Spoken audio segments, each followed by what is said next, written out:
Moore should not leave out of his calculation all the folks he chased our way. I established my authority on topics like disciplining your rambunctious 2-year-old, and then the dark authoritarianism comes later. What does this dark authoritarianism want? Lower tax rates, smaller government, no more tax money going to sexual deviants. Perhaps you can tease out from this complaint one of the reasons why we are winning.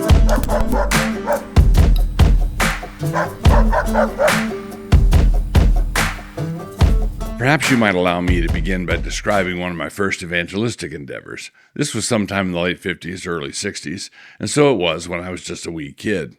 My parents subscribed to Christianity Today, which at that time looked like a serious scholarly journal with a plain cover. Carl Henry, a genuine stand-fast character, was the editor back then, and the magazine represented evangelicals who, believe things.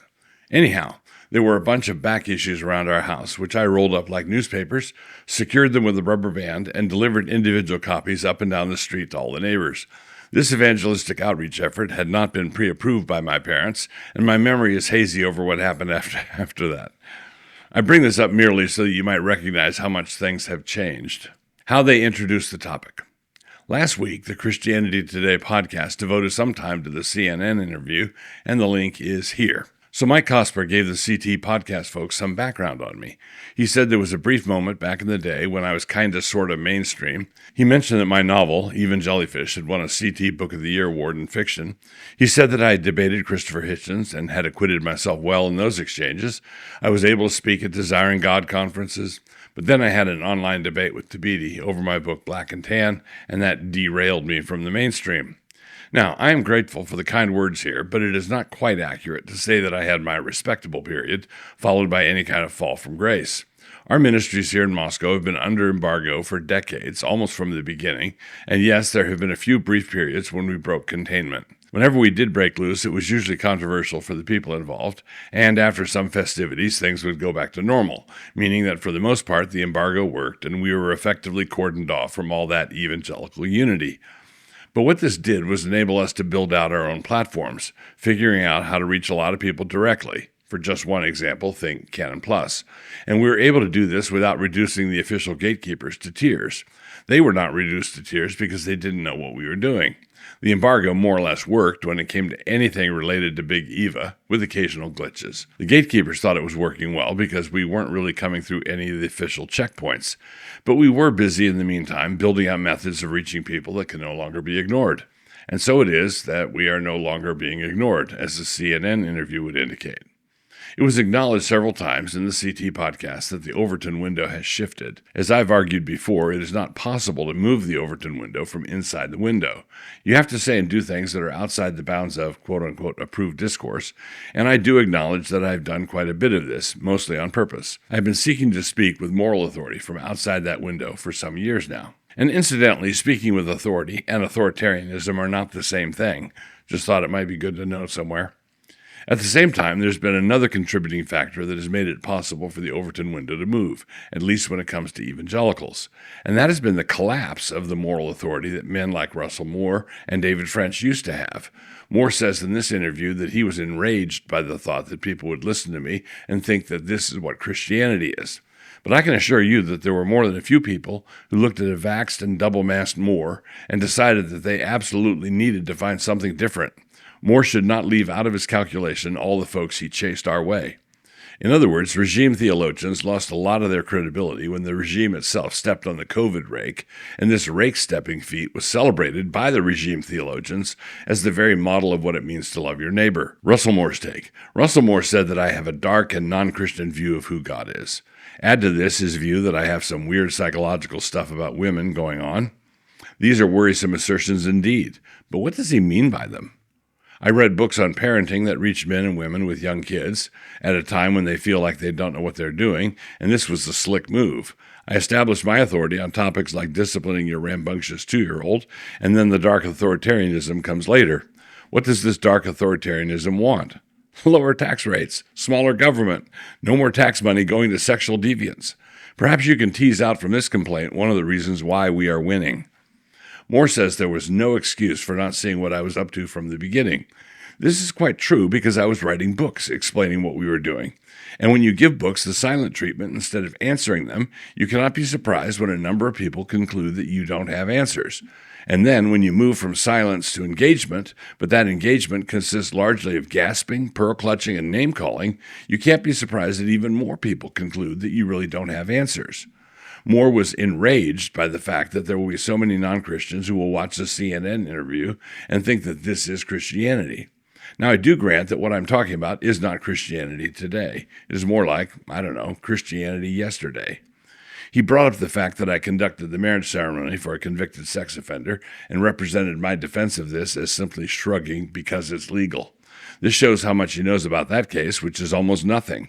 He then contrasted that with our teaching on the sin of empathy, as though we were going to run all the empathetic individuals out of the church and welcome in the pedophiles. In bringing this slanderous farrago up, he is simply displaying what happens when you get your news and information from hate sites. His rhetoric on the podcast was really something: enraging and tragic, insidious, satanic, and the spirit of Antichrist.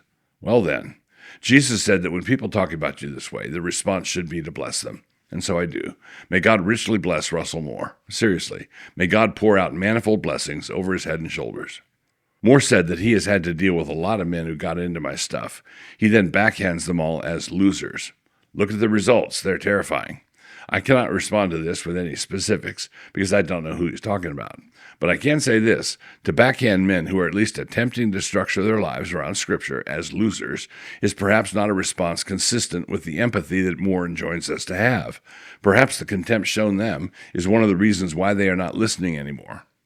And secondly, this is a great place to extend our standing invitation to critics like this.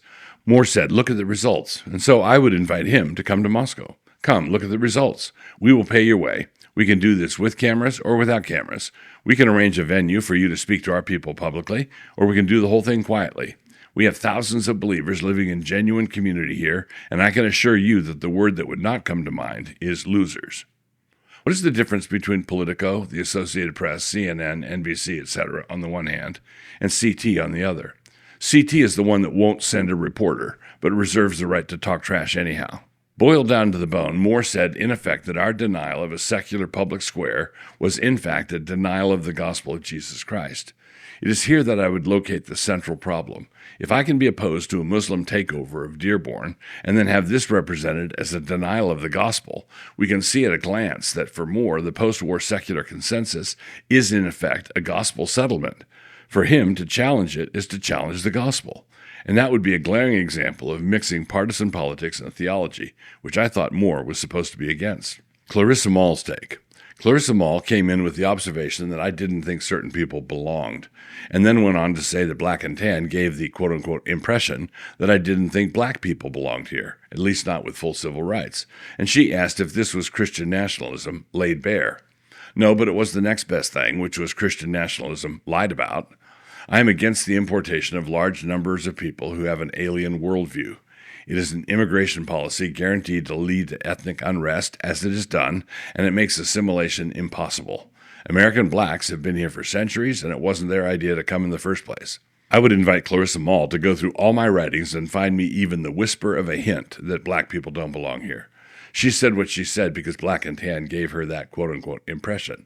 I would suggest that she brought that impression with her. Mike Cosper's take. Mike Cosper decided to intrude some good sense in the discussion by saying that when progressives denigrate masculinity, quote, we shouldn't be surprised that this stuff has resonance. I agree with that completely. Because of my ability to use words, they acknowledge that there are places where I've been profoundly persuasive. Well, yeah, I use words, but I don't just use them to produce lurid metaphors, the kind that make loud splashing noises. I arrange words into arguments, and I would simply say this: you cannot blithely ignore the arguments without being seen at some point as those who are avoiding the arguments. For example, Cosper said that the stuff on slavery is quote-unquote unquestionably problematic. And so I would ask this question: what distinguishes my problematic position on slavery from the Apostle Paul's position on slavery? Where does my position differ from his? Quote, "Let as many servants as are under the yoke count their own masters worthy of all honor, that the name of God and his doctrine be not blasphemed. And they that have believing masters, let them not despise them, because they are brethren, but rather do them service, because they are faithful and beloved, partakers of the benefit. These things teach and exhort." 1 Timothy 6, 1 and 2. In other words, CT's embarrassment is embarrassment over the teaching of Scripture and over the uncomfortable presence of some Christians who are not so easily embarrassed. Does this raise questions? Of course. Are some of them challenging questions? Of course. But let Paul say above what he says. And if you want to work through the difficulties in a way that honors Scripture and also values the kind of liberty that the gospel brings to all men, I would recommend that you read Black and Tan instead of using it as a scarecrow. The Famine of Meaning and the Evangelical Crackup. Men cannot live without meaning. Experiments in meaninglessness inevitably result in men sinking to the level of beasts, which is precisely what we see happening all around us. It is the nature of our disintegration, and it is all happening downstream from Darwin. In the grip of a bad idea, we are ceasing to be talking beasts. But for evangelical Christians, for those who profess to believe the Bible, we know that meaning must come from outside the world. The only thing that can provide us with objective meaning is a word from the eternal God. This means that whatever he says must stand in a place that is able to correct us. When we get too cozy, this usually means that we do not want to be corrected. We want to do what we've always done, and we want to maintain the status quo. Over time, the custodians of meaning want to bring that meaning down from outside the world to an assigned place inside the world. They have a closet to keep it in. But when this happens, the word ceases to be a word. It starts to turn into something else. In order to remain evangelical, we must have preachers who ascend into their pulpits in order to tell us what would have been the absolute truth had none of us present ever been born. Our opinions, prejudices, views, and hot takes are all irrelevant. But when we lose this word from outside, we find ourselves stuck with words from inside. These inside words are in the custody of those who would never willingly disturb the decorum of the house.